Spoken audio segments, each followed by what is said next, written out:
Welcome back to the channel. We're here for Ready to Love Potomac. Let's welcome in Alex W. Leath. Hey everybody, we're back again to do it again. Yeah. How's it going, Alex? How have you been? I've been okay, busy week. The coming week will be equally as busy, if not more so. But it's a good thing. Better busy than not. Right. Well, let's jump right into it, okay? Yep. Um, all right, so we're gonna start with the elimination that was a cliffhanger from last week. And we see that we were correct that AP was eliminated. What do you Yes. think? What do you think about that? Well, as much as I like AP Austin, and I did like her a lot, I think she's very mature. I think she's sophisticated. I think she's very pretty. I think she exudes responsibility and womanhood and all these different type things. But I don't believe, first and foremost, there was anybody there for her to suit her needs or to elevate her to where she was hoping possibly to be elevated. Um, Right. and also the other thing is, I don't think she's totally over her ex-husband yet. She may be working towards that, but the consensus is amongst the cast members, amongst myself, and maybe even yourself. You can speak toward it if you like. That she's not totally over him. He was 14 years older than her. He's deceased, obviously. She's a widow, and he provided a pretty good life for them.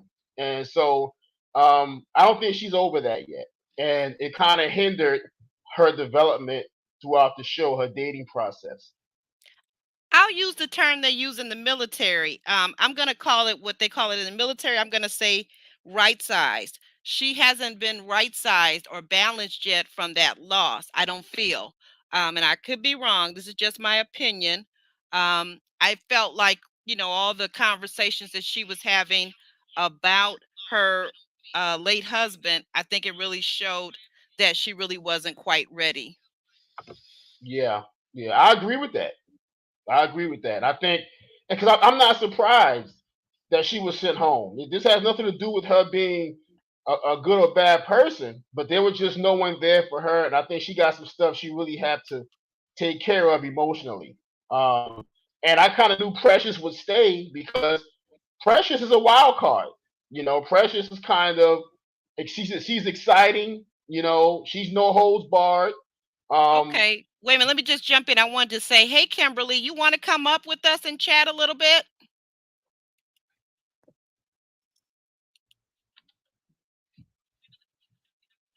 does Alex, Kimberly can you want to can come? you hold on? Can you hold on for 1 second, please? Hold on. Sure.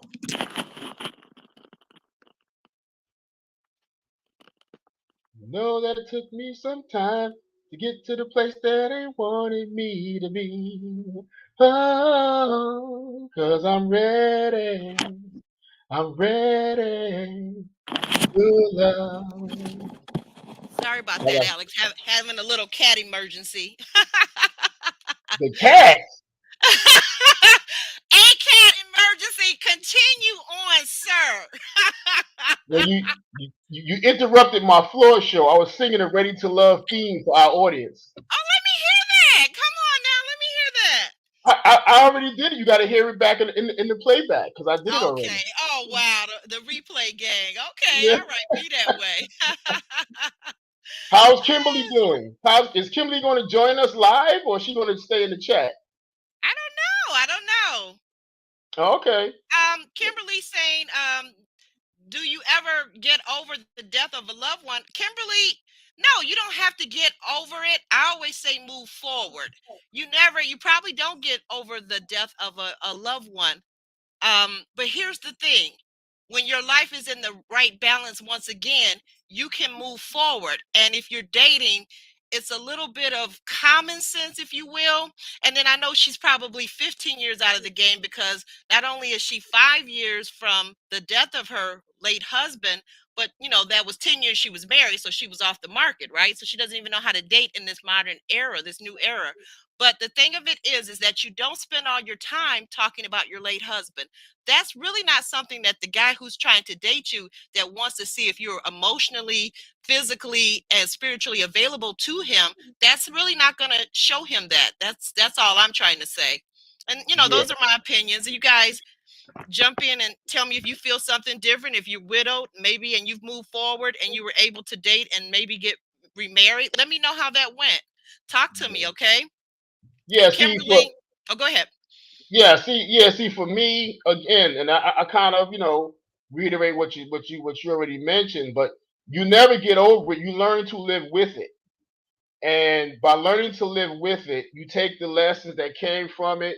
They stay in your heart. You move forward. You can still laugh, love, and be happy. Although you will always experience that loss, you can still move on with a purposeful, powerful life going forward. So, but no one wants to hear that every time you have a conversation. No one wants to hear about your losses. No, no, and especially, look, can we say this, Alex? Would you agree with me on this? And especially in the early stages of dating, right? So what I felt from AP, and again, this is my opinion and my thoughts, um, but I felt like AP was like, her identity, and it's understandable. I understand this. Don't get me wrong. Her identity was wrapped up in her wifehood with her late husband. And so here's the thing: if you're dating and you're trying to meet a new man, then who are you now? We want to know. I think a man would want to know, who are you now? I know if I was dating a guy and he was widowed, I want to know, who are you right now in this moment? And I would want to know, once I realize that you're widowed, I would want to know that you have done all the steps and that you're ready, because I've been in that position before where I've dated a guy who was a widow. And trust me, it was horrific.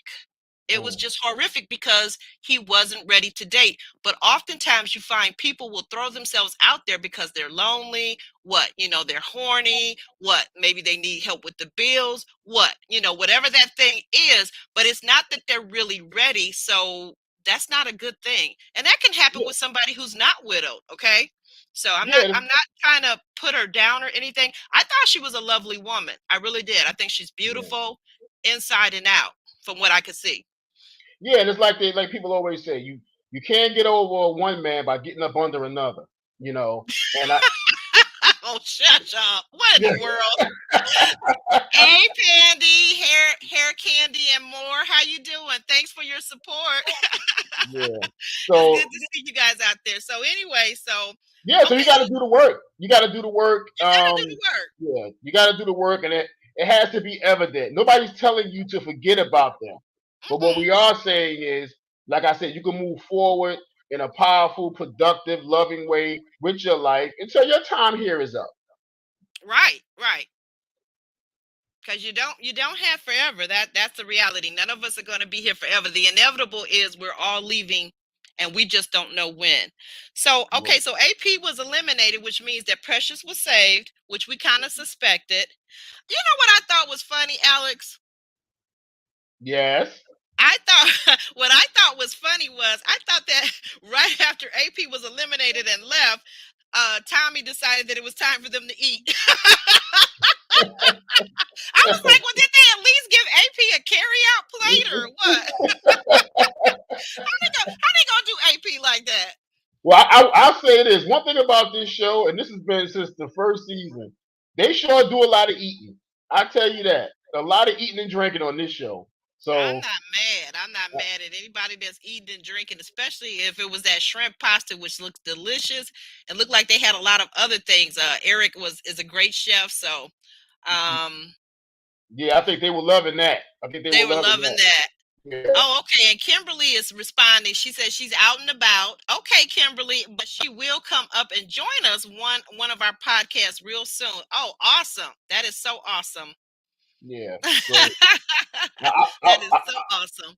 I'll look forward to that. So, but What what did you think, Alex? What did you think? Now, typically it's the woman that's fixing the plates in a social setting like a gathering.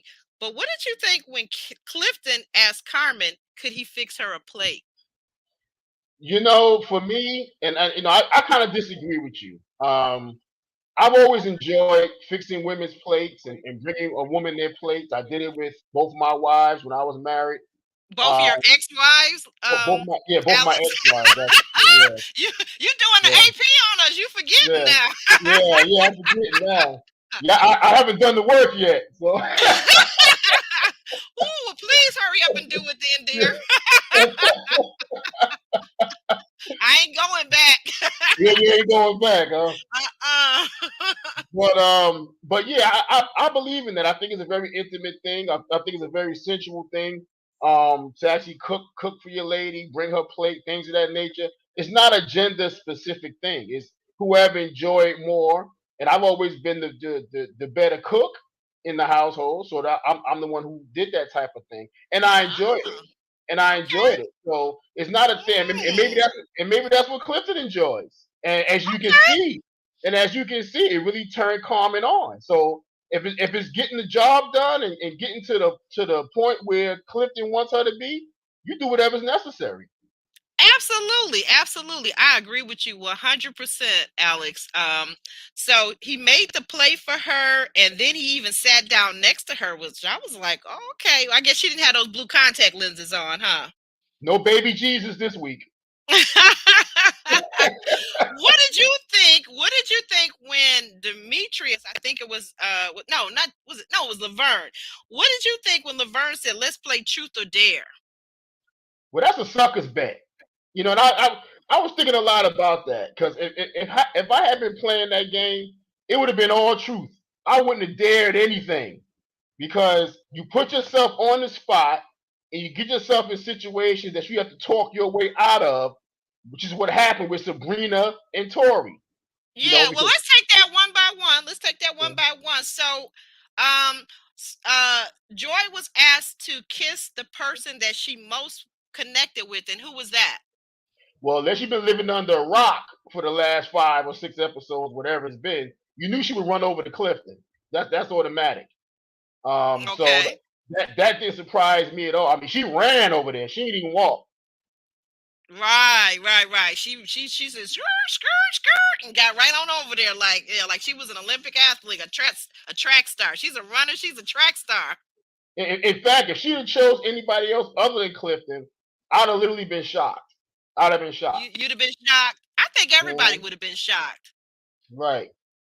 Yep. Right. So So and then Sabrina was asked to nibble on the ear of that man who she found most attractive and most connected to, and it was kind of like really looking bad there for Torrey because Torrey, he was like, yeah, everybody was saying, yeah, she going over to Torrey. They pumped Torrey up so bad. I felt bad that Torrey actually was not the intended person because she went right to Demetrius. no, she didn't go right to Demetrius. That's not accurate. Oh, She paid. okay. She, Explain it to me. Break it down. yeah, she got up to walk toward Demetrius. Then she started pacing back and forth as if to add some tension to the situation and this kind of thing. So she paced back and forth for a few seconds, and then she just went over to Demetrius. But I knew Hmm. by her pacing, she was thinking, how is Tori going to take this? Because she knew where she wanted to go, but Right, right. She had Tori in the back of her mind, and she knew, you know. Yeah, she made it known at some point. She basically said, "Well, she said I got to think about this or something to that effect." I mean, I'm paraphrasing, but and then Right. somebody said, "Oh, I think it was Joy maybe that said, "Oh, okay. Oh, I didn't know it was Mhm. like that." So Right. yeah, yeah, Right. and then she went over and nibbled on Demetrius' ear very seductively, and then in the next breath, we saw Demetrius was asked to dare to kiss the woman that he was most connected with. And he went and kissed Sabrina on the lips. Right. Right. So, Again, you know, yeah. that's a sucker's bet. You putting people on the spot now. She just nibbled on his ear. Where do you think he's going to go? You know what I mean? So this Yeah, is and not I right. mean, I don't know if Demetrius is really connecting with anybody. So here's my theory on this whole thing with Sabrina and Demetrius it seems to me, now I'm on the outside looking in, and I can only go by what they show us on the show.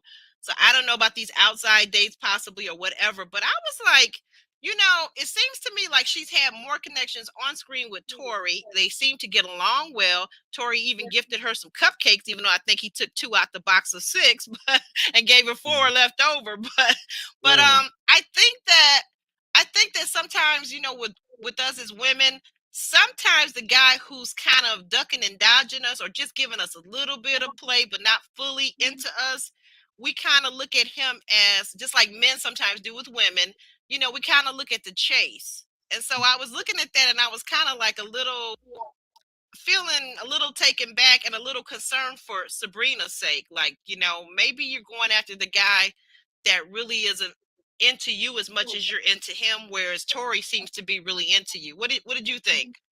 Well, it's always the one that's hard to get that seems the most interesting, and Mm-hmm. that's always been the rule throughout life in general. I mean, if something's difficult to attain, you find it to be more interesting, particularly if there's scarcity. Okay, just like when they was on the bus. Okay, Sabrina was talking to Torrey, but she was more interested in why Demetrius was sitting back there by himself and not engaging with anyone else. She was more interested in that, to me, more so than her conversation with Torrey. So coming Right. across, coming across sometimes as a mystery man or a mystery lady or whatever makes you that much more interesting. And like, what is it that makes them tick? I need to know, and it drives you to want to do that. Now, sometimes that can backfire because that kind of thing, and I guess we'll get into this later.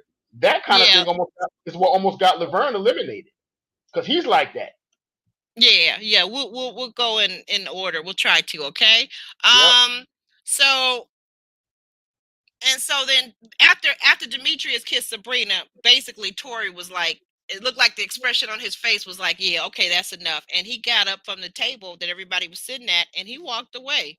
Yeah, he said I'm done. He couldn't he was done. He was very dejected Yeah, because that's a great word. Yeah, that's a great word. He did seem very dejected, and even in his voiceover, he was saying, "Well, basically, I guess since it's the men's week to be eliminated, I might be going home because she ain't feeling me like that." But I right. didn't think he even gave it a shot to think, well, okay, we're on this show to make as many connections and to explore the connections. And so I don't think he gave that any thought. I think he just felt like it was just her and him, and that maybe she didn't have any other connections. Yeah, and also too in that Carmen was asked if she actually picked the truth as opposed to a dare. Do you remember her question? Wait a minute, say that again. Carmen. Carmen Hmm. was asked the truth or dare. She picked the truth as opposed to a dare. Do you Oh yeah, she wasn't getting about her seat. She like, okay, know? I'm Air Force. I'm retired Air Force. I don't get out my seat unless you guys are paying me. Yeah, she got a pretty tough question. Do you believe her? Do you believe that she's really there for? She actually has some connections, and she's just not there just for to be on the show, be on TV. yeah, Hey, it, hey, Misha, how you doing? yeah, Welcome. yeah. Is your true love really here, or are you just here and have to feel like you need to pick based off the selection that's currently here? That was basically the question. I'm paraphrasing, but that's basically Okay, the right. question. But do you agree with what she said? Do you think she's telling the truth? I don't think her guy's there either, and I definitely don't think it's Eric. No, Um, no, it's definitely not Eric, because if she can push Eric around, that's not her guy. No woman wants a man that she can push around and boss around like that. they kind of put me in the mind of, see, with all this back history, because they've known each other for years and never dated, according to them. And it kind of puts me in the mind of last season with Frank and Sydney. It's that same type of dynamic where you run in the same circles all these years and not date, and now you come on a show and want to try to date. So to me, it seems like you're trying to force the issue because you're on the show. If you didn't date all these years, why bother with it now? Well, what about her connection with Clifton? Forget about Eric. We know she don't really care about him. She just came in there to tick the Kia off. That's really all she did with that. But what Right. about her connection with Clifton now? Um, I think she likes Clifton. I think Clifton likes her, despite the baby blue Jesus eyes. This is why he made her plate. He wanted her to feel special. He Yeah, well, wanted her to know. He wanted her to know I'm paying attention to you. You know, and I think she's going to try to exercise that to Joy's dismay. I guarantee you. right, right, right. Well, I don't think, first of all, I don't think what you're saying about the blue eyes, baby Jesus, baby blue eyes. I don't think Carmen is aware just yet. You know, I mean, like now in real time she is, but during the show taping, she wasn't aware of that funny comment that he made about her blue contact lenses. But I'm going to tell you, Misha says Carmen wants who the other women want. She likes competition and not the men. Misha, I totally agree. I'm there for that. I think it's all about competition.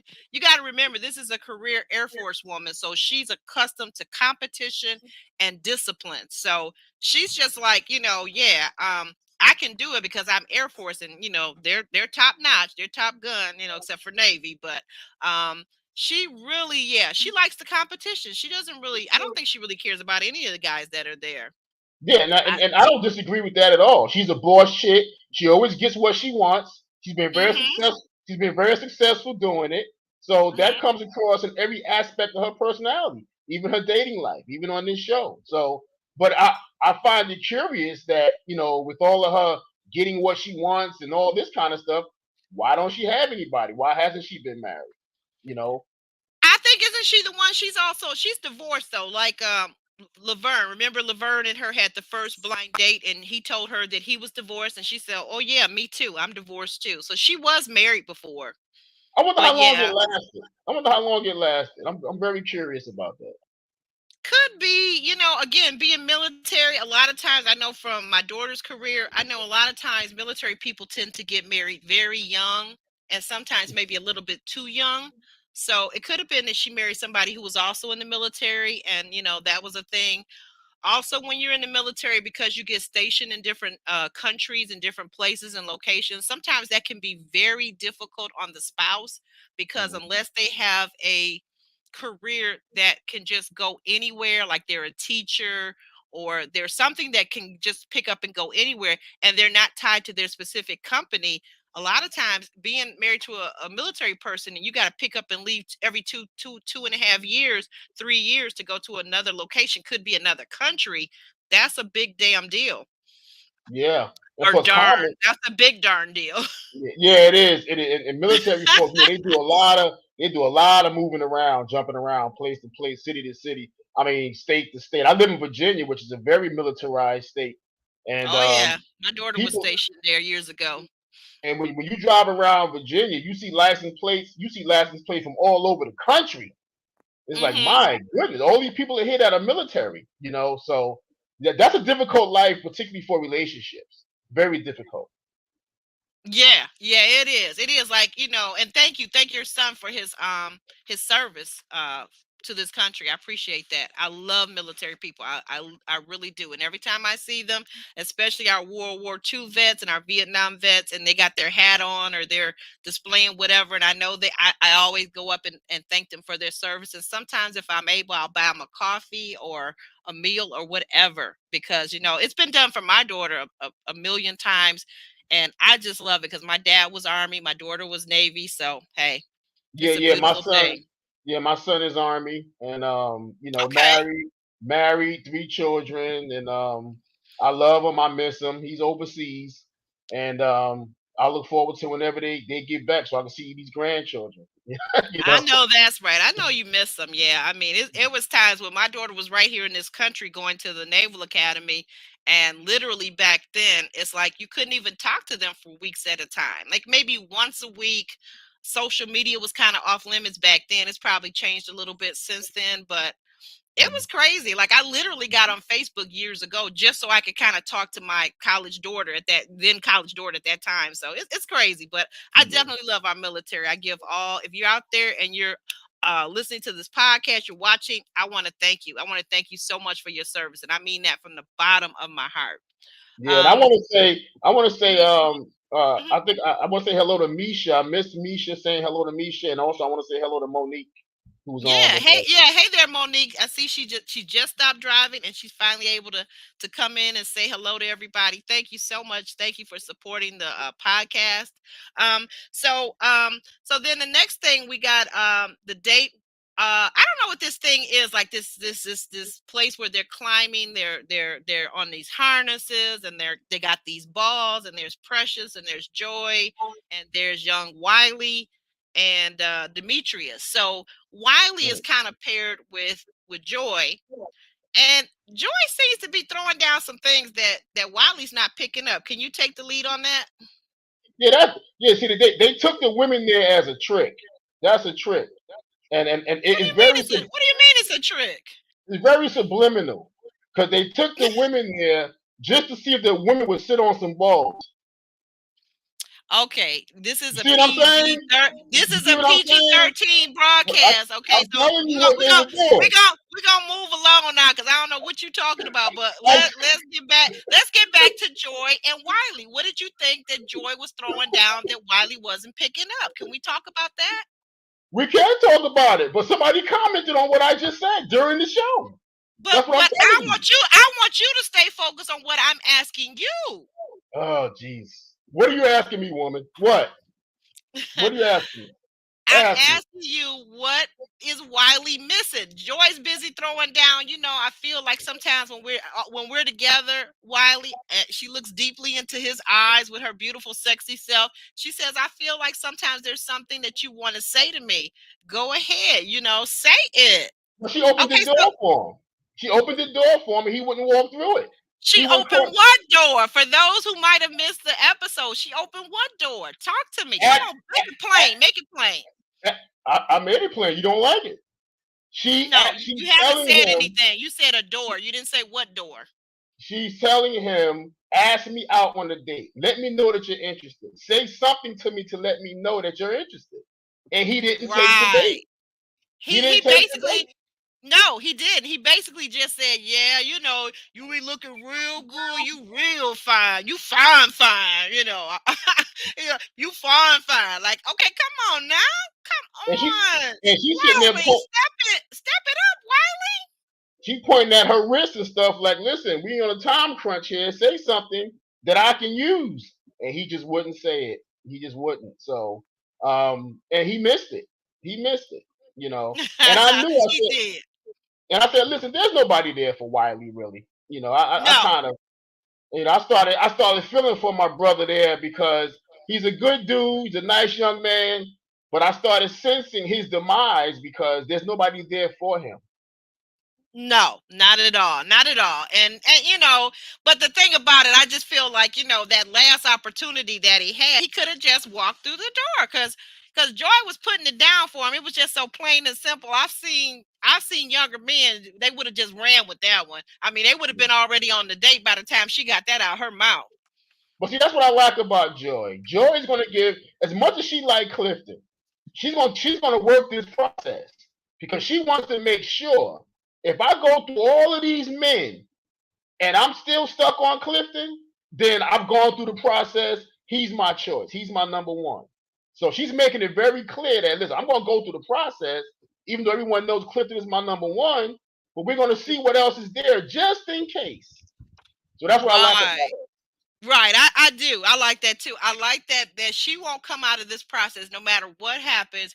She won't feel like she lost anything. Like she let anything slide. Like she like woulda, coulda, shoulda. Like a lot of times we women do.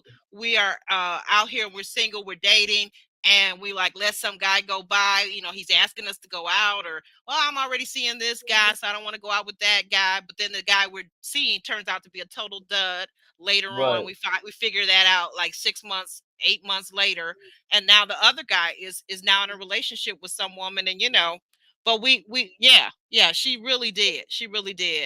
Yeah. um kia says Kia says, listen, ain't nobody got time for a dude that's not picking up on what you putting down. I know that's right, Kia. Yeah. Okay. Oh, okay. So what do you think about when we move on to the next day? What do you think about Sabrina and Torrey? How is that gonna go down? Well, listen. Before we get to that, we're gonna stay with the jungle gym for a second because um, Precious Okay. was spending, Precious was spending a lot of time for some reason, and I don't understand her reasoning for doing this. I think she was trying to save face or reinvent herself or whatever, but she spent a Mhm. lot of time trying to convince Demetrius that Oh she's not yeah, good point. that I'm glad you that you reeled me back. Okay, good yeah, point. that that she's not the party girl. He should probably be considering her. He got to look at her differently. She's going to prove some stuff to some people. I mean, why him? You know what I mean? Exactly. Why are you trying to go at this dude for? I don't get it. He So clearly does not like you, Precious. He's clearly not into you. So, like, really, really, okay, he really ain't into you. Okay. right, right, And exactly. I couldn't believe that Precious, who normally seems very in tune to the room, how she was not reading the room with that one. Like, I don't know. I don't know if Precious sometimes when she drinks, if she just loses herself and she loses all her logical senses, because normally it's like there's two of her. There's the logical Precious. There's the, straightforward logical Precious. Like when, later on when we see her in the elimination date, not jumping there, but just saying. But then there's that side of her, like when she was at the beach house and she was talking to Demetrius, and that's why he said what he said. Like, you still got that party girl thing going on, and I'm not into that. I'm not into, I've been there, done that, and I moved on. She might have been better off going and talking to Wiley as opposed to Demetrius. Well, I they think had it set up the way they had it set up. I'm not sure, like if production does that, but it did look like they were set up and they had climbed up on whatever, and it wasn't like they were just going to climb down and swap. You know what I mean? So, I right, mean, I would have been cool. I would have been just real cool and chill with Demetrius, but trying to convince him that I wouldn't have done. right, right. Okay. Yeah. So we Yeah. want to move forward on to Torrey, and what did you think about Torrey's date with Sabrina? Yeah, and again, I said this a couple episodes back. I'm really impressed with Sabrina's maturity in a lot of ways because the way Yes. when she had her date with Paul, right? Paul was Mhm. speaking to her, and they were having a good date. But she let him know, listen, this is not going to go anywhere. You're not really my type. I see you as homeboy, so forth, and this is not going to go anywhere between us. So she kind of got that out the way. She did the same thing with Torrey. She knew Torrey was upset. She know he didn't like what happened at the Truth or Dare, so she arranged a date to kind of get Tori's feelings handled. She wanted to know, listen, I care about you. I want to know where this goes. I'm going through the process. Please be patient with me as I go through this process. She's handling things like a woman, and I have nothing but the utmost respect for her for that. Not to mention that she's just pretty as all get up. Yeah, she is. She's very beautiful. Yeah. And I like what you said. You're right. She is very mature. She's handling things outside of the concern that I have, and maybe I'll be proven wrong that her and Demetrius really do have a connection, and we'll find out more about it later as we go on. But yeah, I think she's very mature, very level-headed. I love the way she rejected Paul. you know, you know. Hey, wait a minute. Wait a minute. I got to get my little button out here. I love the way she rejected Paul. I mean, and not in a bad way, but just very straightforward. So, Yeah. I think that Torrey, in the date that he has with Sabrina, I think that it was almost like he was asking her to check in with him if she liked somebody else, and I actually didn't feel that was fair because they're in a process, and he knows they're in a process. In the normal dating world, I think what he was asking her was perfectly fine, but on Ready to Love, the show, where it's almost like you're a contestant and you're vying for one another's affection and attention, that she's seeing other people, dude. So like you really don't have her locked in. And my thing is, like I say to the women, don't worry about your competition. So I'm saying this to Tori and the other guys. You shouldn't be worried about your competition. A confident man would be worried and putting effort into the woman. You put your effort into the woman or women that you like, and then you see what happens. You don't like try to lock somebody in too early, which is what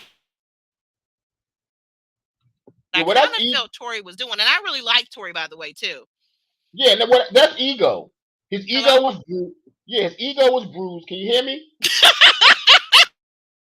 What? Yeah, I can hear you. I can hear you. I'm laughing. You said his ego. Okay, I got you. Yeah, that's ego. His ego was What bruised. about his ego? Clearly, his ego was bruised. Clearly, and he was hurt, and he was dejected, and he want confirmation from her that I'm still your number one, even though you're exercising other options. He wanted to know that, but that's not fair to her. How's she going to check in with him to let him know she's interested in somebody else? But That's what what I right, exactly. Good but point. but but what I like about what Torrey did, and we'll see this next episode as well as we saw in the trailer, he's going to say, you know what, screw this, I'm going to go and work the process myself. And we That's saw it what in you the should have been yeah, and we doing. saw in the next trailer, him and Precious are sharing a kiss on the lips.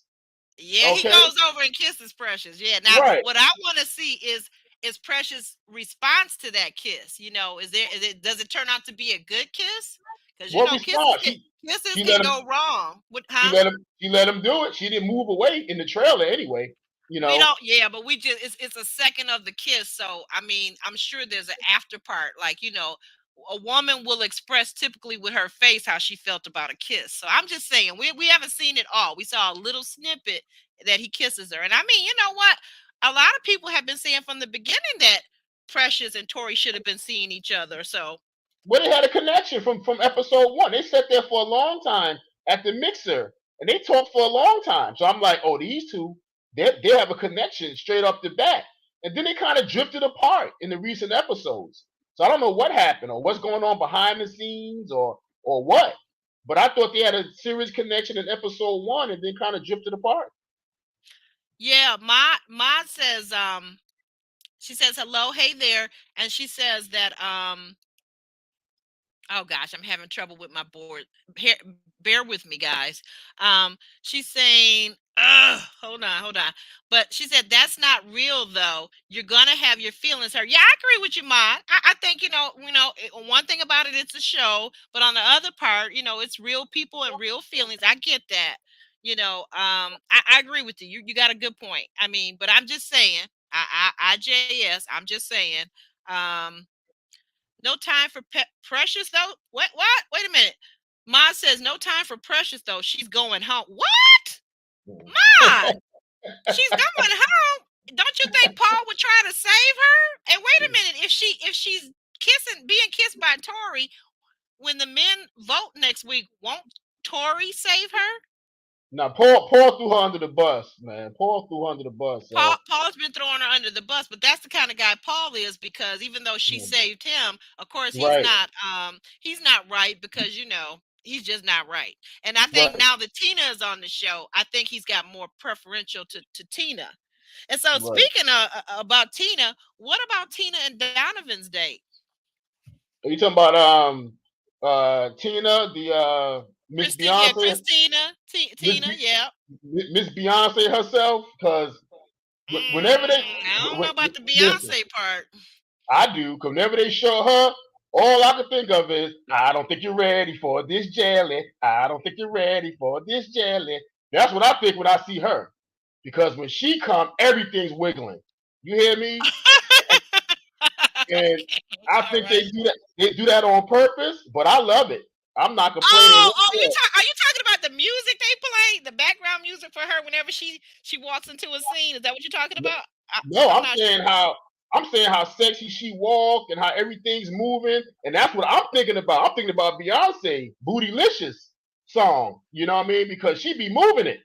So Oh, okay, gotcha, yeah, gotcha, gotcha. yeah. So I think she's very attractive. I think she's very interested in Donovan and not Laverne, Donovan, and who's the other guy she's interested in? But let's stick with Mhm. the date right now with Donovan because there's two guys. Oh, Donovan and Thank Paul. you. Oh, oh. See, huh? I rather her be with Donovan. I didn't ask you that. I asked you about the date. Can you stick to the subject, sir? The date was with Donovan. The I date, know that. Can you talk about it? This is good grief. you slow. Let's move on to the elimination. No, we're not moving into it. We're gonna talk about the date with Donovan. And Okay, well, how much time do we have here, sir? Because you kind of eating the time up. Come on now.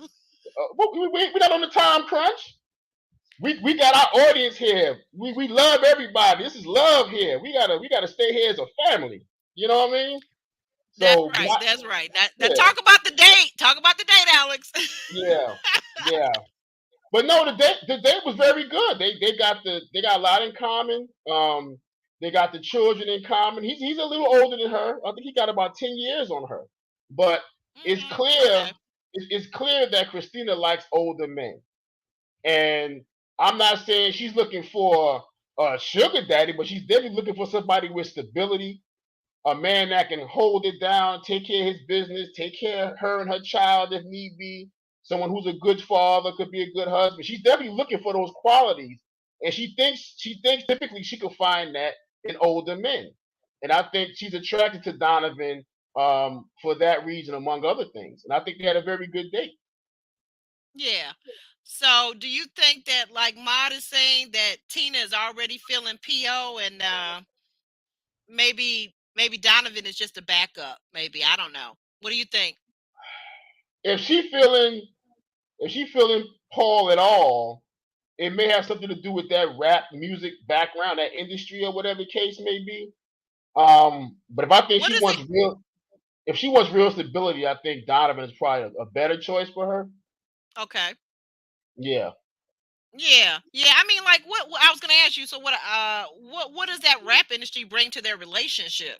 Well, she's young. Besides his paycheck. But she's young. She's young. It's exciting. She's young. Mm, She wants excitement. She's still a young woman. She's not no old lady.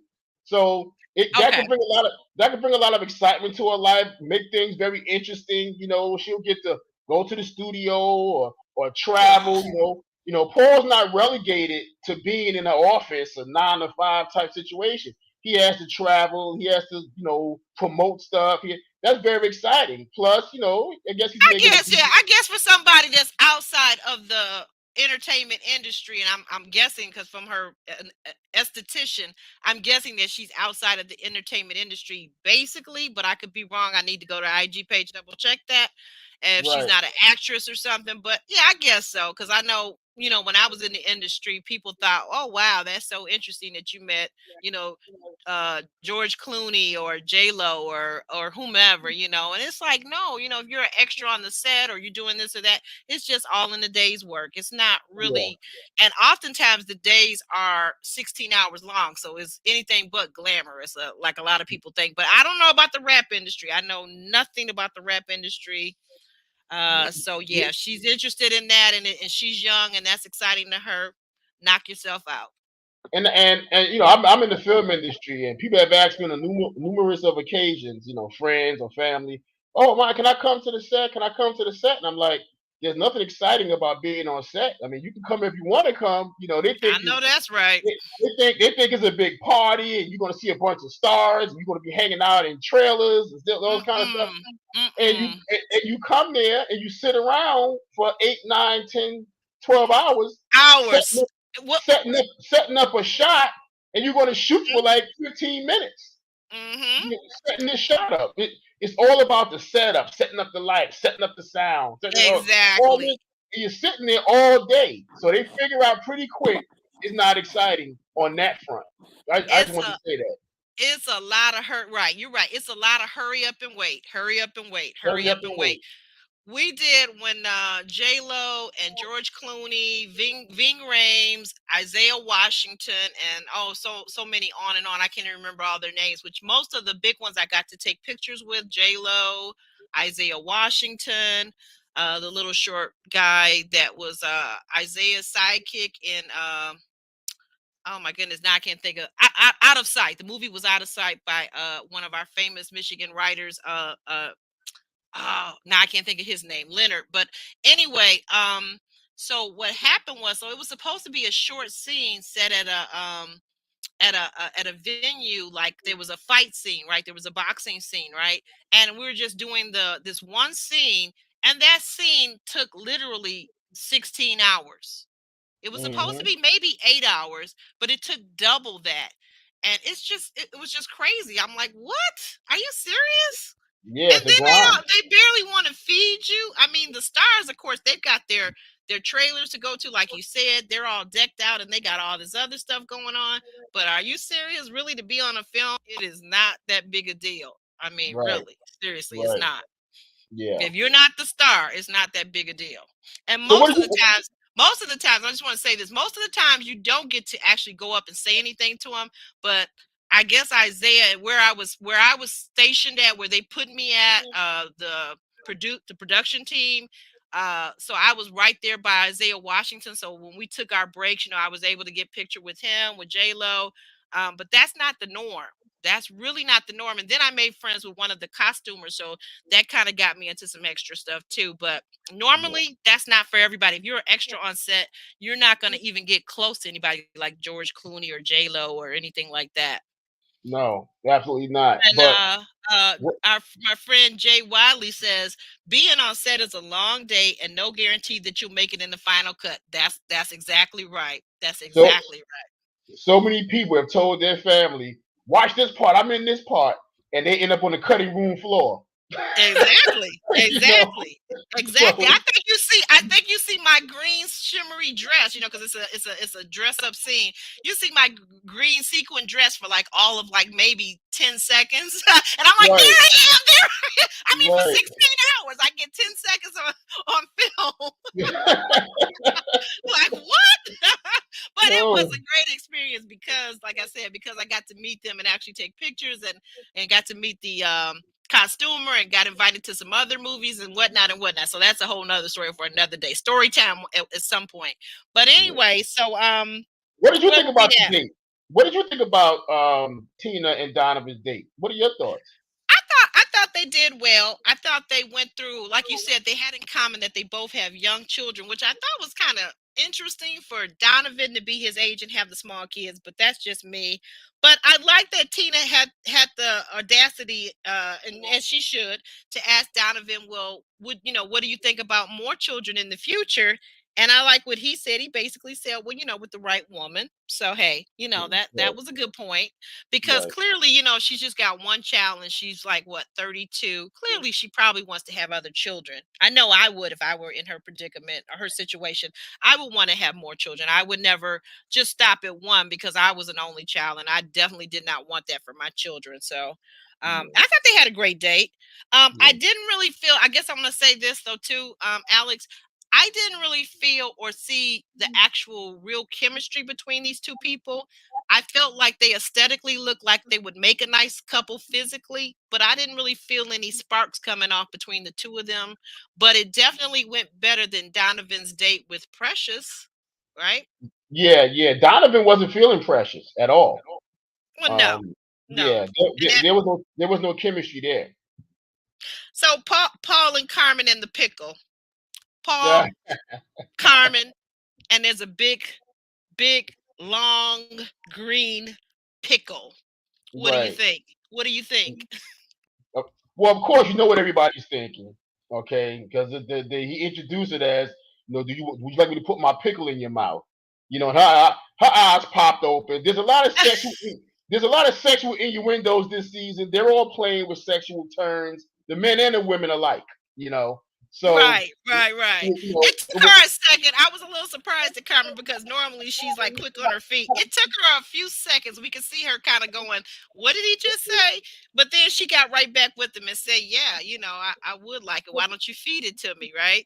right, right, because she feels like, listen, what woman doesn't want a man to feed them? So that obviously that turns her on because Clifton made her plate. She really enjoyed that. Paul's feeding her. She really enjoys that. So that's probably one of her love languages. Feeding her and things like that. So So acts clear, of service maybe yeah, would be like maybe acts of service or some kind of physical touch, things like that. Um, Okay, I think it's more yeah. acts of service. Yeah, what you're Mhm. speaking to, like when people do things for you. I think in the love language book, that's called acts of service. So yeah, Mhm. actually, that is a great thing. I think I was thinking, like for me, I like acts of service too, probably, but I would like it more for the gentleman cooking for me and things like that. You don't really have to feed me. I can take care of that all by myself, but I can see on a date that that's kind of sexually stimulating. If you are physically into that person, I would probably maybe consider going that route. But other than that, Paul, of course, he could never feed me. So, The other, so Paul can never put nothing in your mouth. That what you saying? I already said it. Okay.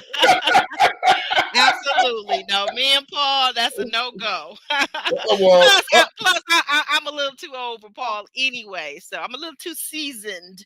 well, listen, they saying Paul is 48, but some people trying to say he's 54, which I don't know. I don't know how true I, that I is. I would say Paul is definitely in his 50s. Being in my Yeah. 50s myself personally, I Mm, my eye says that he is in his 50s. His early 50s, but yeah. I don't find it's not the age with Paul. I just don't find him pleasing in terms of his personality. So, okay, so now we move on to the lounge date. And there's Mm. Vern and Tina, and there's twerking Queen Ace. Did you enjoy Ace's twerking? She was so stiff. I'm like, that is. I'm like, I mean, I like Ace, but that is the worst twerk I've ever seen in my life. I mean, Oh, my you know what? goodness. It probably looks about as good as my twerking, so I'm with her on that. Yeah. Somebody said she was shaking her back. I had to Yeah. fall out. I almost fainted. She was shaking her back. I think if you can't twerk, I don't think like Miley Cyrus and all these people that try twerking that are not in the culture. I mean, some Caucasian people and other people can twerk, but if you can't twerk, don't even try it. I, It's I, really it's really not for the faint of heart. You got to really know what you're doing, and you got to have your body has to be made for twerking, literally. So if you ain't got nothing to twerk, first of all, like Miley Cyrus, don't even try it. yeah, she was twerking her elbows or something because she definitely wasn't moving her behind. That's for sure. And You know. Kimberly says, yeah, Ace was stiff, no jiggle anywhere. See, that's my Yeah. problem. I never had a jiggle when I was young enough to be twerking. I never Yeah. had enough to really jiggle. I just had an Yeah. athletic body. So, like, what am I trying to twerk? There's nothing moving here. But But I mean, you know but how they what? say, you know how they say you get an A for effort. She don't even get an Okay. A. She don't even get an A for effort. Oh, come on. Ace is so nice. You're not gonna give her an A for effort. No, no, no, no. Mm-mm. No, okay. No. Well, did you like, so speaking of that group date, did you like Ace and Laverne? Did you like the two of them together? What did you make of that? He seems to be really comfortable with Laverne. What do you think about that? Well, he spends a lot of time touching Ace. He spends a lot of time looking in her eyes. I think he's Mm, enamored. I think he's enamored with Ace. mm-hmm. Um, What did he I'm, say about her before? She's Michelle she's Obama. peace. She's peace. Yeah, You wait, know. wait, wait. But let's go through the list of names though. He said he compared it to some really great women. He said she's Michelle Obama. He said, I think Oh. she said she's Maya Angelou. She's Mm, Jill Scott, and I forgot there was one other person. But I mean, these are all great women that are great in different yeah. ways, like Michelle Obama. Maya Angelou. Jill Scott. So they're known for different things. So, and then you're right. He said what? She's Peace. his what? Yeah. His It's piece. peace. Yeah. He Mm-hmm. he he holds her up in Oh very. yeah, it was Beyonce. Beyonce. Go ahead. Yeah. He holds her up in very angelic ways, and he's enamored with her. Every shot they Okay. showed, he had his hand on her knee or his hands on her thigh, and he just wanted to touch her, you know, kind of thing. And I think she welcomed it. She sat closer to him. She didn't move his hand or nothing like that. So, but Right. I'm still trying to figure out if she's into him as much as he's into her. That's what I'm not sure about yet. I'm really not sure about that yet. Yeah, well, you know what? We're gonna have you're right. So maybe this next I don't know, this next episode, maybe we'll get a little bit more into that. But I think this next episode, Tommy is gonna be directing the gentleman to go out with their second best pick. So, their Yeah. second most person they're most connected with. So that's going to be interesting. And Kimberly said, yeah, it was Beyonce, the fourth person. So, I mean, he's saying she's got beauty, she's got brains, she's poetic, and she's like a great thinker, like Maya Angelou. She's all these things. And she's like Jill Scott, like she's poetic. Maybe she can sing too. I don't know. Jill Scott's a singer and actress. So, Yeah. she got it And going also, on, basically. yeah, and also too, a lot of times, and I don't know if you noticed this about Ace. A lot of times, we mentioned this in previous podcasts that she Hmm. looks as though she may have been through some things, and Yeah, yeah, we she always have. has Yeah, she always has that. If you look at her from time to time, she'll get a real glassy eyed look, she you know, does. She and does. and and that to me is a person that's kind of subduing some stuff and dealt with some stuff and trying to keep that pain in check and these kind of things. And so I don't know, it's difficult to read her, but I think she works very hard to keep a peace from whatever she's been through in her life. Okay. Right. You know what? That's a very good point. You do see that with her. And she talked about earlier on, I'm going to go back now. When she was with Cornelius, Cornbread, cousin Cornbread, she talked about, like, having been through some therapy and having been through some things, because she was like Laverne. She was also married before and divorced. So you Hmm. never know when people go through divorce. You never know what they've dealt with, what issues may have arisen between her and her ex-husband. But like you, I kind of, my my speculation is, and this is just my speculation, I don't know, but I felt like watching her and listening to some of the things that she said, I felt like there was something going on with her husband where she didn't have peace. So she had to learn through yoga and through meditation and through therapy. She had to learn how to regain her peace. And I can certainly relate to that. I mean, I think there are a lot of women out there in the world that have been with a man that has literally stolen their peace from them. Literally came into their lives that was just a normal, happy, regular, everyday life, had its struggles, but had its triumphs, and then here comes a man and just literally steals your peace. Hmm. Happens a lot. Happens Yeah, quite often. it does. It does. And so, you have to work sometimes hard to get that back. But anyway, but you said her twerk though. You still don't want to give it an A for the twerking. I Listen, mean, listen. Kimberly said that Kimberly reviewed. She said Ace was stiff, no jiggle anywhere. And what I'll say to that is, if I wasn't stiff, she wasn't doing it right. Put it that way. PG-13, sir. Yeah, PG-13. whatever. We grown. This is grown folk talk. You, Yeah, we we ain't we ain't on grown. Patreon yet, so just temper yourself. Temper yourself, okay? All Hmm. right, but yeah, yeah, yeah. We can all agree that the twerking wasn't given what it should have gave, right? Right, right. Yeah, but it was cute though. I mean, everybody was there and they were having a good time. Paul was out there on the dance floor. You had what's the young lady's name that's new? Tina. You know. You had Mhm, Torrey, and they mhm. all had their drinks. They were having a good But time. I'm glad. I'm glad. I am glad Tequila. that I am glad that Ace loosened up. We saw another side of Ace we hadn't seen before. And that was refreshing to see that. Right. She was getting sexy. Oh, you know what? And for a minute, Tori and what's the young lady Tina? For a minute, Tori and Tina were dancing together too. So hey, you never know. Those are two younger people in the group, so you never know. Maybe there might be some chemistry. So certainly, the one thing that came out of this week's episode for Tori was that he was kind of freed up to check out some other options. Well, he should have been thinking that the whole time. I That's what mean, I'm saying. I don't know why he would deviate from that to begin with. He got so stuck on Sabrina that he wasn't thinking about other options. But now Sabrina has forced him to think about other options.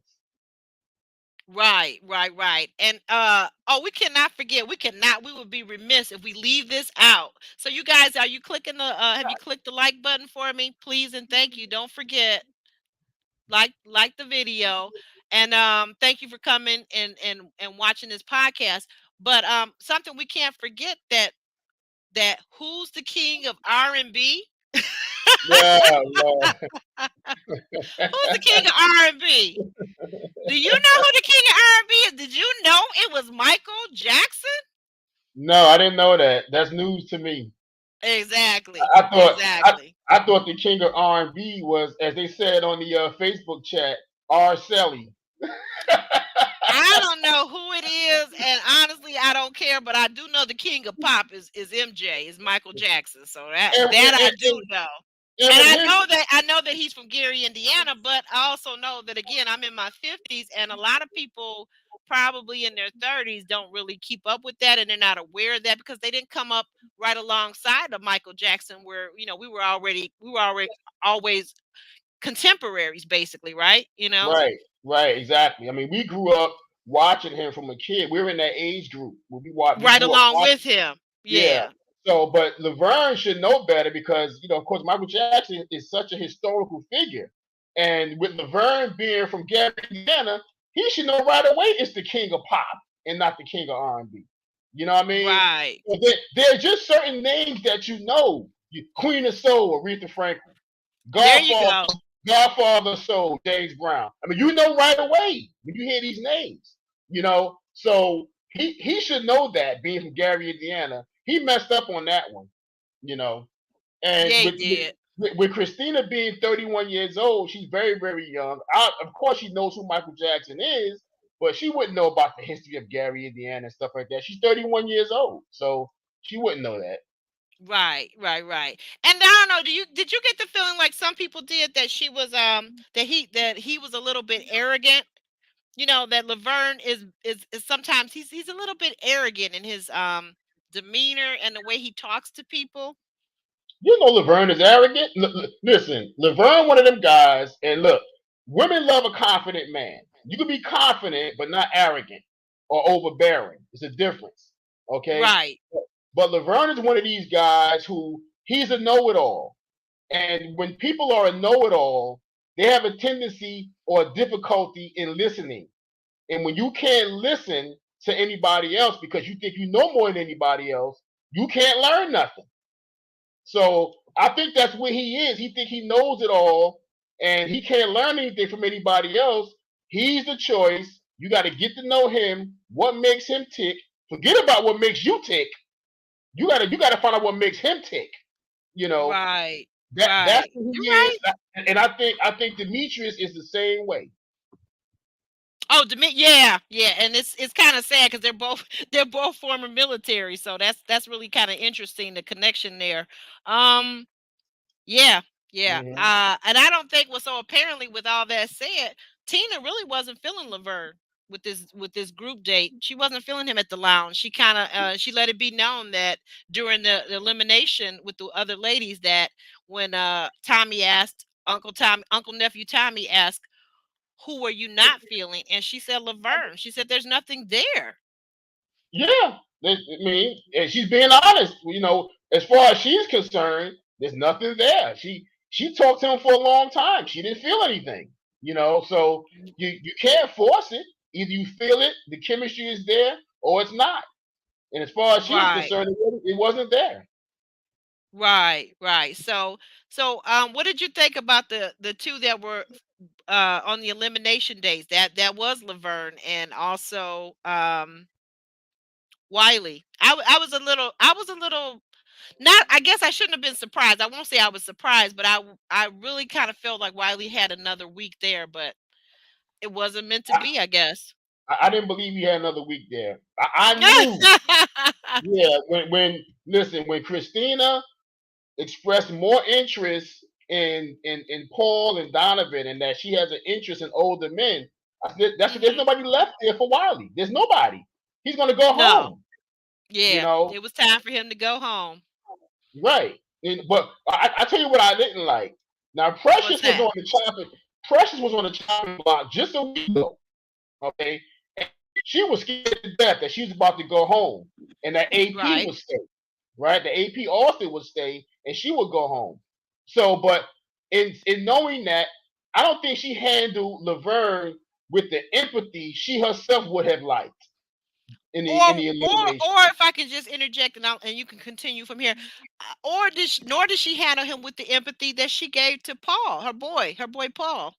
Right, right. She was, I think, and it's hard to defend Laverne because I'm pretty sure Laverne does a good job at defending himself. He's such a strong personality, but Right. she was coming at dude, you know, like you this and you don't let anybody in and you secretive and you. I mean, she was coming at dude. He was like, listen, you know, But trust is earned, not given. You know, I'm well, not going to open myself up to any old body, let people into my heart and my space, and then get betrayed. So he's very guarded. yeah. So, and then what's the point of you being there on the show? Because isn't part of the purpose of you being ready to love that you're coming in and you are kind of allowing your heart to be open to a certain degree. If there's 100%, it doesn't have to be 100%. It could be maybe 40%, maybe 50% open. And of course, you're still watching and you're still collecting the data on the dating, right? But I mean, nobody's expecting him to just fall in love with one of the women on the first date. That's not what they're saying. But I agree with her. So maybe her method and her tone and her delivery was not correct. It wasn't the best delivery possible. But what she was saying, I don't think she was wrong in anything she was saying because she even mentioned that some of the ladies thought that he had some narcissistic tendencies. And I think with a guy like Laverne, you probably have to deliver it that way because he's such a strong, overbearing personality. You probably got to deliver it that way. But I still felt like Precious should have been a little bit more empathetic, knowing how she was on the chopping block and how she felt just the week before. That's all I'm saying. Right, right. But is he arrogant though? Do you think that Laverne is he or is he not arrogant? I think overconfidence can be misconstrued as arrogance, but it all depends on how you displaying it. You know, in your everyday behavior. I think he's a very confident man. I think he knows who he is. Um, Arrogant.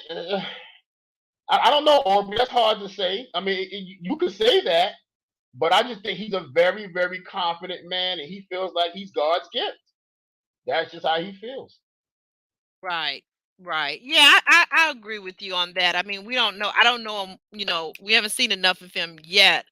Um, I think though sometimes when he's being quiet, I think it's like you said again, it's interesting between he and Demetrius. Sometimes they are people watchers. They really just kind of people watch. And I think that that's kind of disconcerting to people because I think that the women have even expressed that we're all here to get to know one another. And if you waste time doing this, you waste time doing this, uh, uh, um, being to yourself and being in your thoughts, then you're really wasting time, valuable time, because this is a speedy process, right?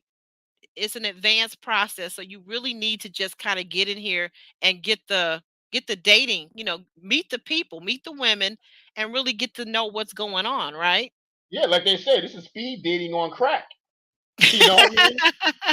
Right, right. Who was that? Was that Paul that said that? That put No, that? that was Clifton. Ah, okay. Clifton said it. Okay, Yeah. gotcha, gotcha, Hmm. gotcha, gotcha. Yeah. So, So, what are your so thoughts about next week? And you that's what know, I was gonna say. You beat yeah, me to it. I think that it's certainly interesting that Torrey is out on the date Precious.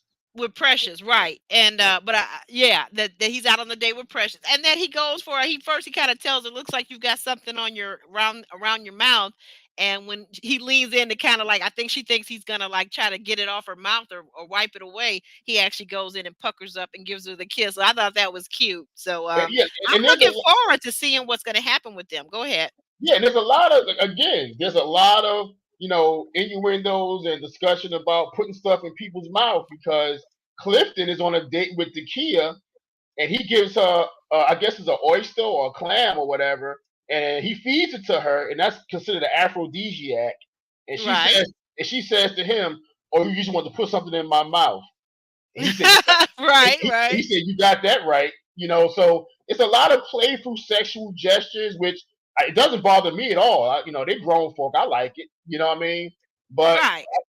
I just think that you can't do it with everybody You really got to feel the person out first to see if they're open to that. And apparently, everybody's open to it. Yeah. Well, I mean, again, they're on the show, so that's the assumption. If you're on the show, you're ready. And so when you're not ready, and if you're showing that you're not ready through the dating process, then that's time. That's terms for elimination, basically. And Um, also too, there's a round mhm. table with the men. They showed it very briefly, but I think a couple of the Mhm. men get into it next week.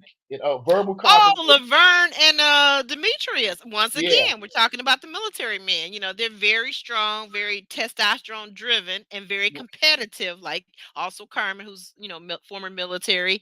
Yeah, we right. see the men get it. Well, yeah, because Laverne sounds like Laverne is basically at one of the meetings with the men, and he's trying to tell them. He's trying to give him some pearls of his pearls of wisdom, and I don't think Demetrius is really necessarily agreeing with him. Yeah, yeah. And we got to wait and see how that plays out. But I'm looking forward to it. You know, I'm looking forward to it yeah, too.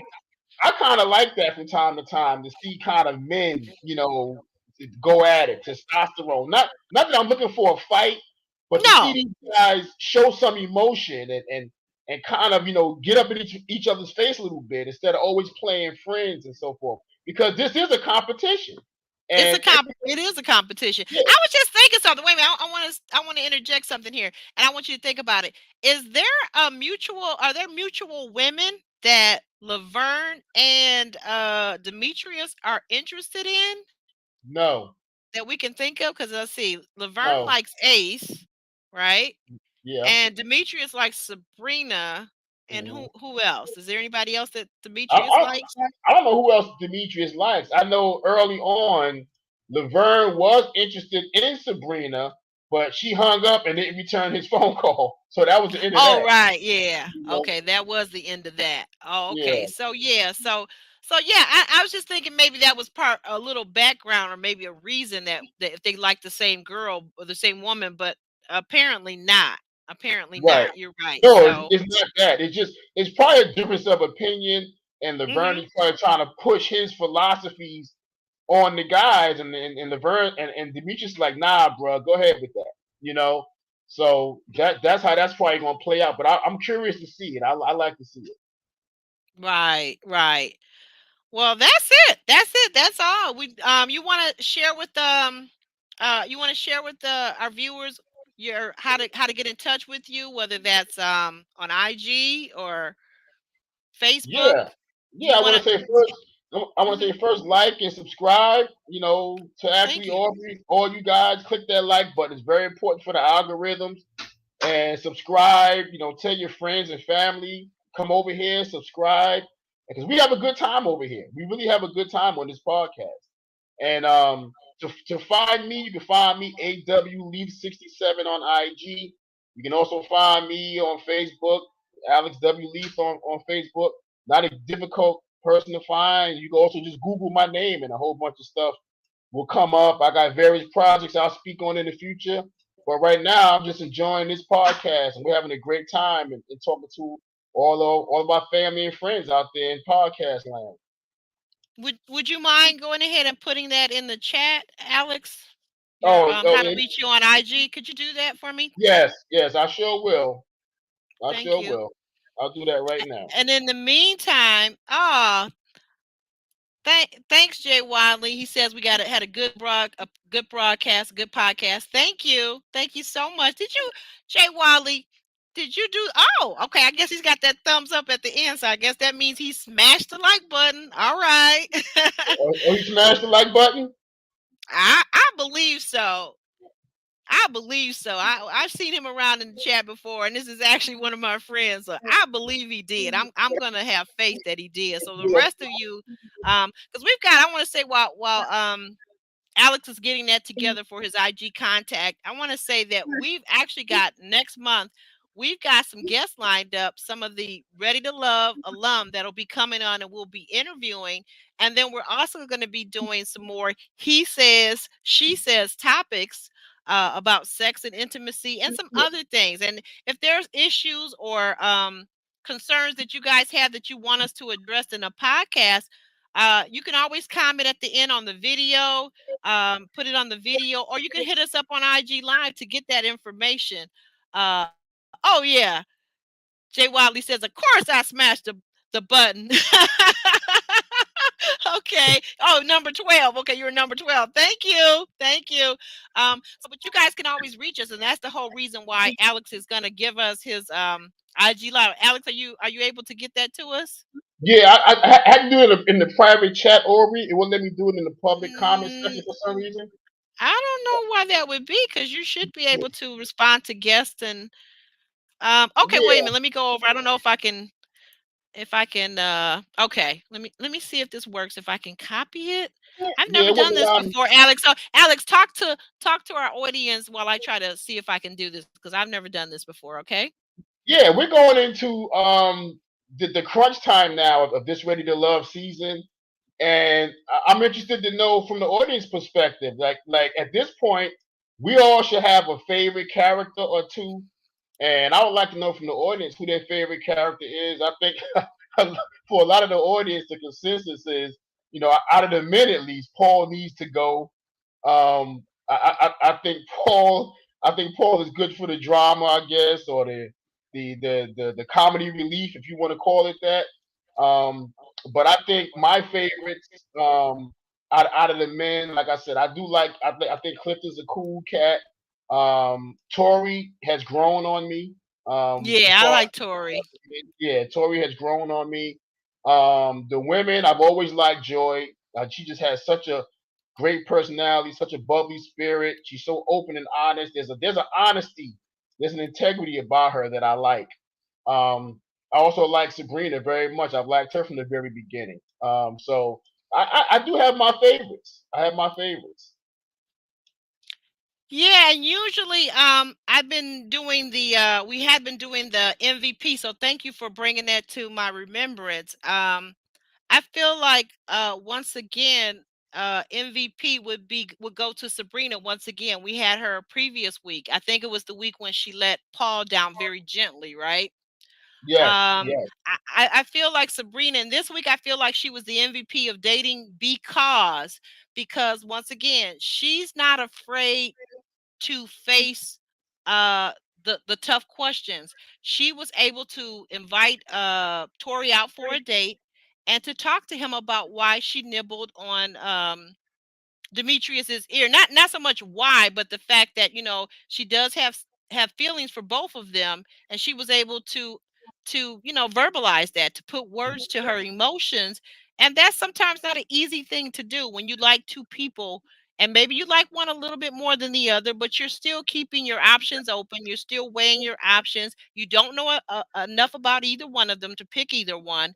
And I like the fact, so that's why I give her this week's MVP. Any MVPs for you this week, Alex? Um, yeah, like I like Sabrina. I said this earlier in the podcast. How she handled Oh Paul yeah, and you did. how she handled Tori. She's showing she's very mature tendencies, and I like that in her. I like because she's a very young woman, but she's expressing very mature tendencies in her behavior. So yeah, it's very attractive quality.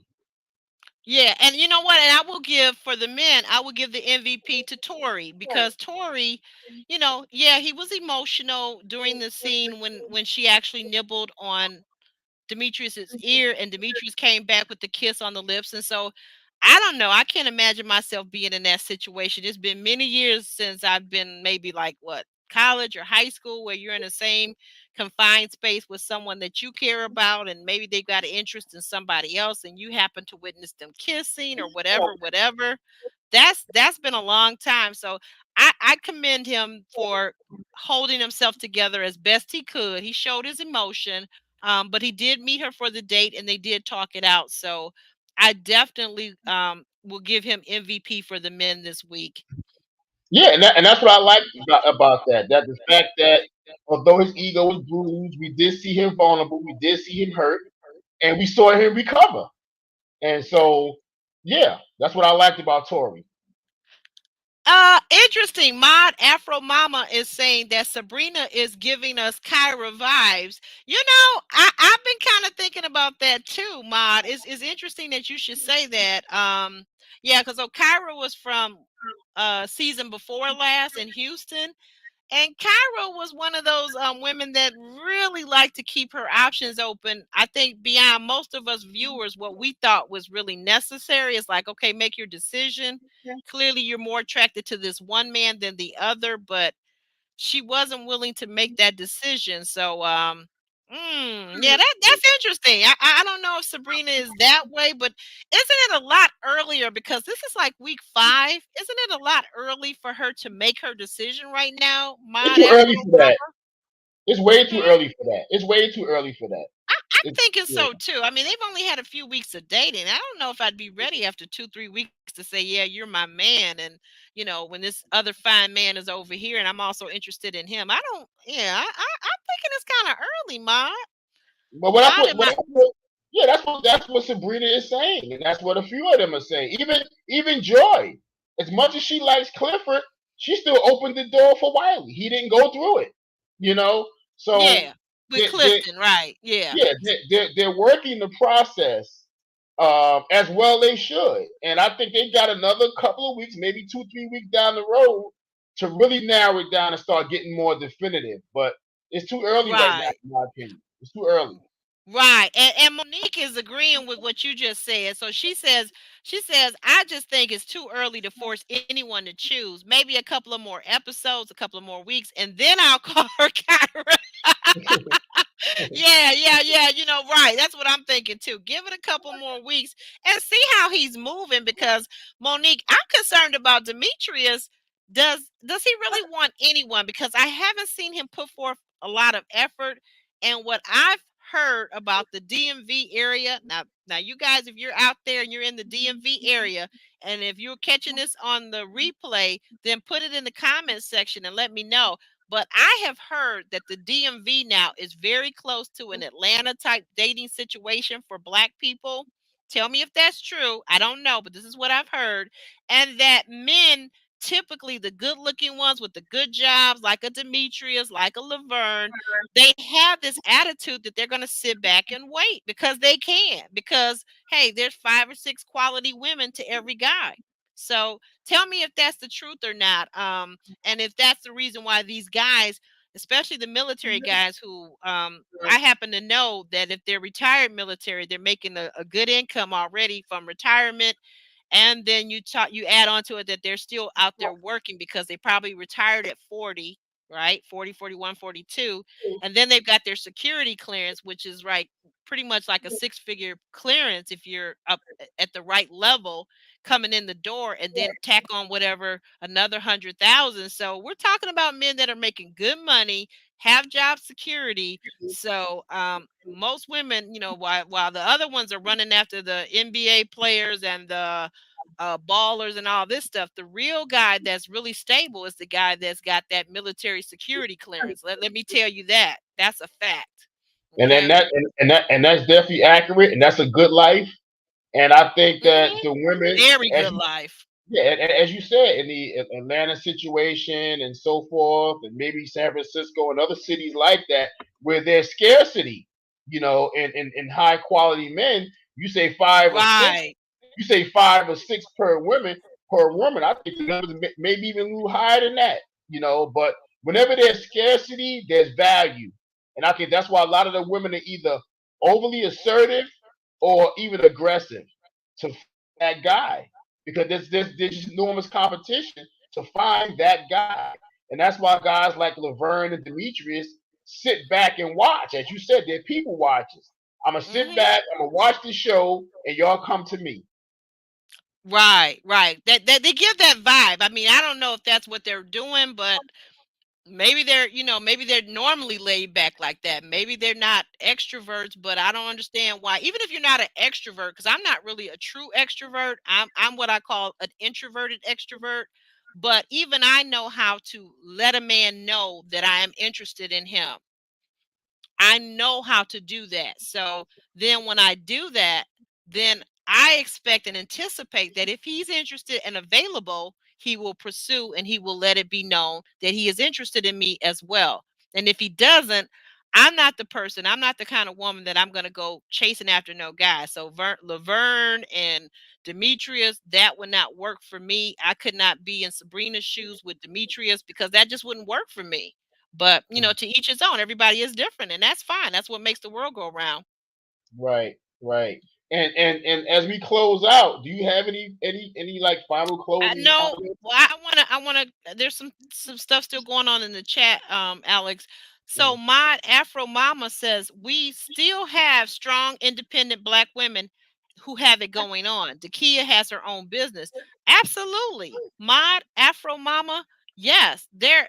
My daughter is in that DMV area, so let me tell you, she's really got it going on. Okay, because she is former military, like I said, and she happens to work for one of the world's largest pharmaceutical companies. Oh, she probably don't. Oh, don't. I hope you're not listening, babe. But anyway, so she's really got it going on. Just bought a beautiful home, and she's very financially secure, very beautiful woman, very talented. There are definitely, in fact, the DMV, along with Atlanta, are two major cities in America, in the United States, where there are a high number of Black women that are achieving great success. But what I was speaking to, and I don't know if this is what you're talking about, but what I was speaking to, that if you're looking at the men, it's still a situation where if there's, like, let's say, you're doing well, like the Kia, right?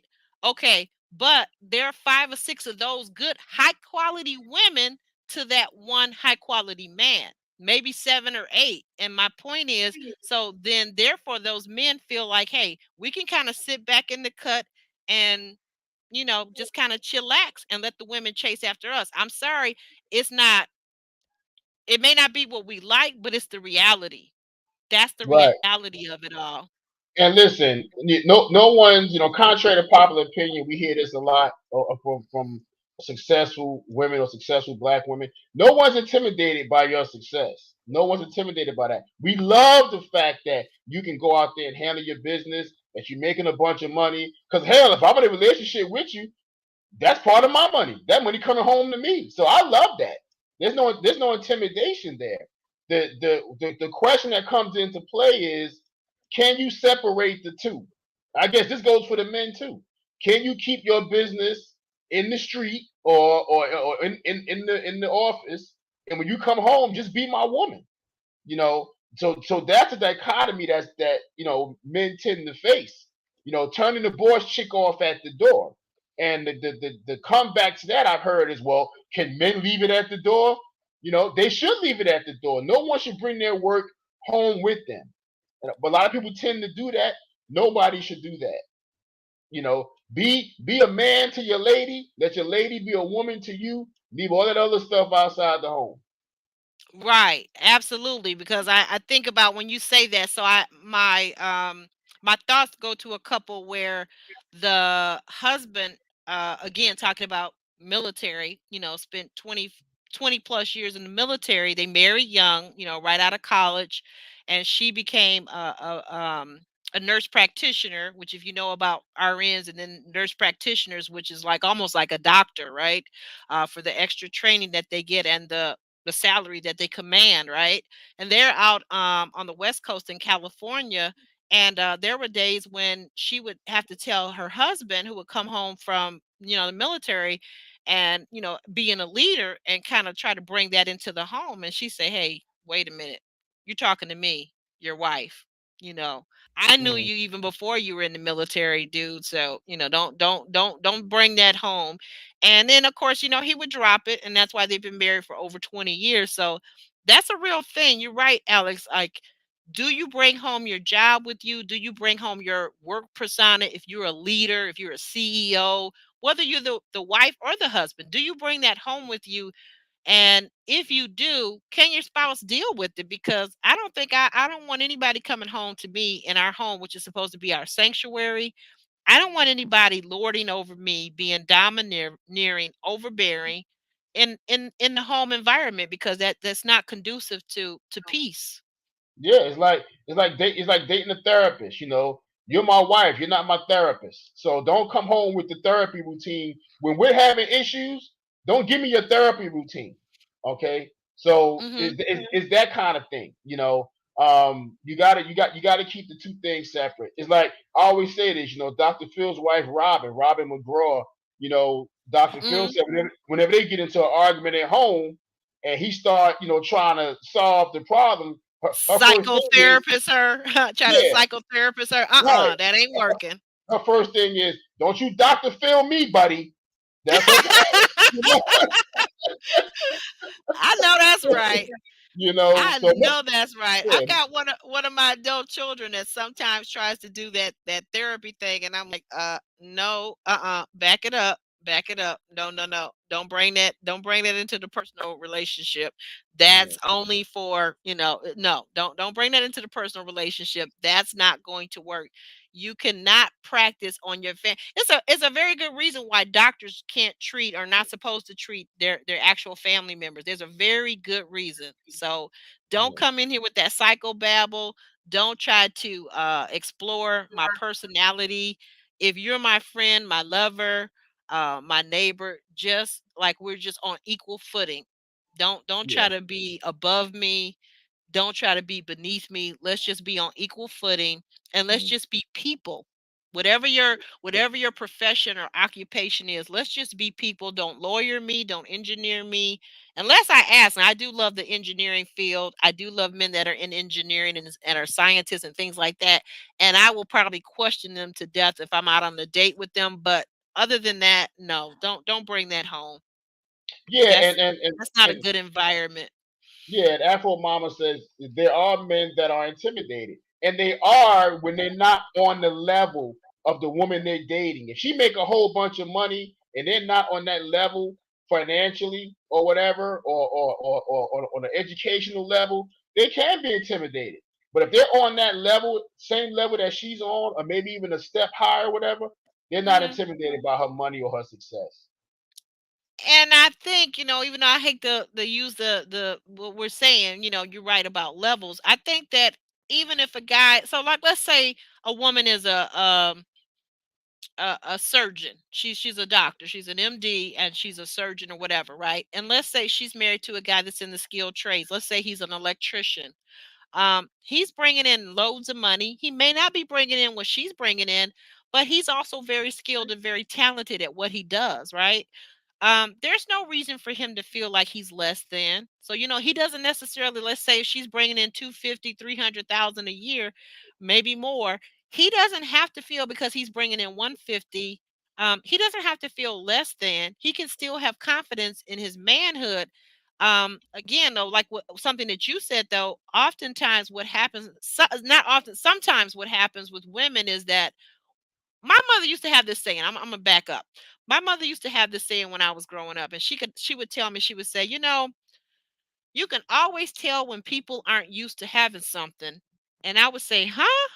And she said, well, you can tell when people aren't used to having something because when they get something new, they get something designer, they kind of lord it over everybody. They kind of have to, like, showboat with it. And I feel like that's a thing with women sometimes, with some women sometimes, is that you're doing well in your field and you're, to use Paul's word, you're a juggernaut, right? Right? You're a juggernaut in your field. So you're a guru, you're a specialist, you're big time, and then you come home or you come into relationships where you're dating or you're being intimate and you hold that over the man's head. That's not healthy.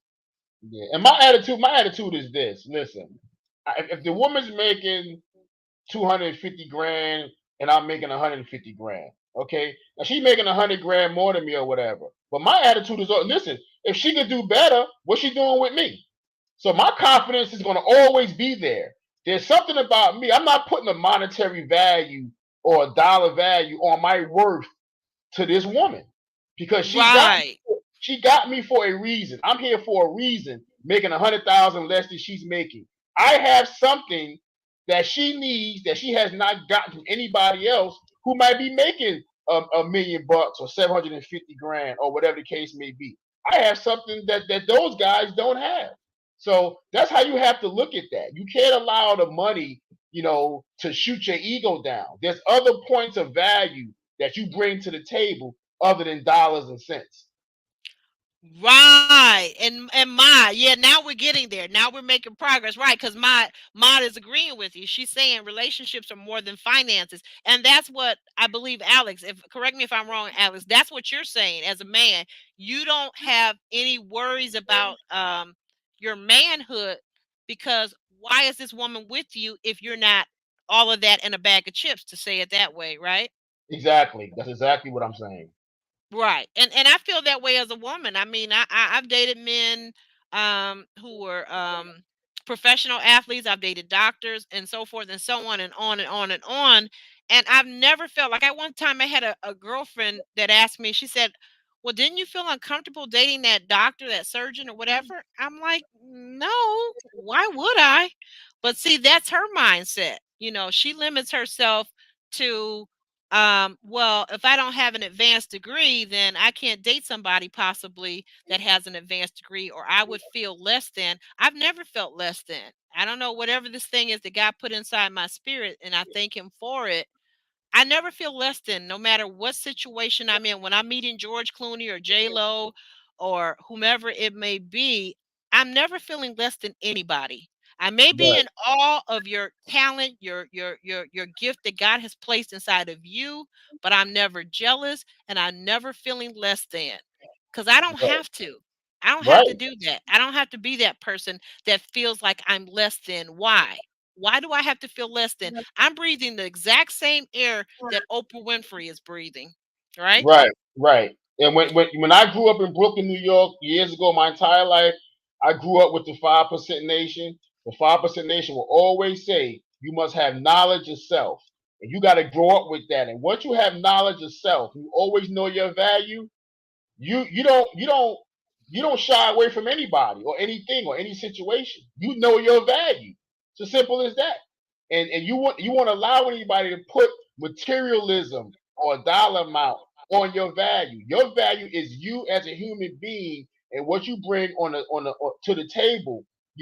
From a spiritual level, from a mental level, from a cerebral level. What do you bring to the table in that regard? Because at the end of the day, we're all just human beings. We put our pants on one leg at a time. We all got to sleep, use the bathroom, whatever. So with me, there's never any kind of intimidation whatsoever. And that's it. That's it. I mean, I love it. I thank you guys for being here, for watching us. I thank you for coming out another week, and I look forward to seeing you again and again and again. Um, if you haven't already, I'm just going to ask you one more time. Please smash that like button. Please subscribe so that you can chat with us. We're going to be bringing in the RTL alums, some of them next month, and you don't want to miss it. And if you're not subscribed, you won't be able to chat. You can watch, but you can't chat. So please subscribe to my channel and help me get to that. I'm on the road to 1,000K. So 1K. How do I say that, right? I'm saying that wrong.